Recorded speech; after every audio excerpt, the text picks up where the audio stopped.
Corona third wave ముప్పు పొంచి ఉందా? భారత్లో తగ్గుముఖం పట్టిన కరోనా మళ్ళీ పంజా విసరబోతుందా? కొత్త వేరియంట్లుగా పుట్టుకొస్తున్న వైరస్ మరింత డేంజర్గా మారనుందా? WHO ఎయిమ్స్ చేస్తున్న హెచ్చరికలు ఏం చెప్తున్నాయి? మన దేశంలో మళ్ళీ లాక్డౌన్ తప్పదా?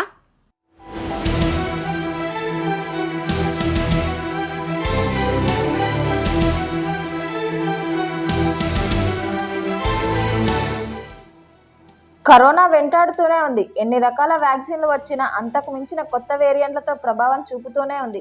వ్యాక్సినేషన్ దాదాపు పూర్తయిన దేశాల్లోనూ కరోనా మళ్లీ పంజా విసరడం ఆందోళన కలిగిస్తుంది.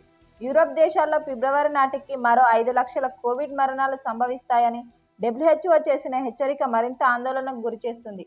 అంటే ఫిబ్రవరిలోగా కరోనా మరోసారి విజృంభిస్తుందని, థర్డ్ వేవ్ రాబోతుందని WHO సంకేతాలు ఇచ్చిందని నిపుణులు అంటున్నారు. 2019లో చైనాలోనూ పుట్టిన కరోనా కొత్త వేరియంట్లతో వైద్య శాస్త్రానికి సవాల్ విసురుతూనే ఉంది.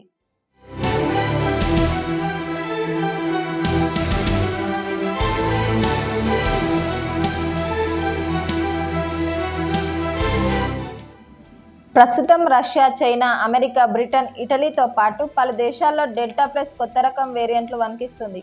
వ్యాక్సిన్ తీసుకున్న వారికి కూడా ఈ వైరస్ సోకుతుంది. గత కొన్ని రోజులుగా యూరోప్లోనూ కోవిడ్ కేసులు మళ్లీ పెరుగుతున్నాయి. కరోనా వ్యాప్తి ప్రపంచ దేశాల్లోనూ వణికిస్తుంది. భారత్లో మాత్రం కేసులు తక్కువగానే నమోదవుతున్నాయి. భారత్లోనూ తన ప్రతాపం చూపేందుకు ఎంతో సమయం పట్టదని నిపుణులు అంచనా వేస్తున్నారు.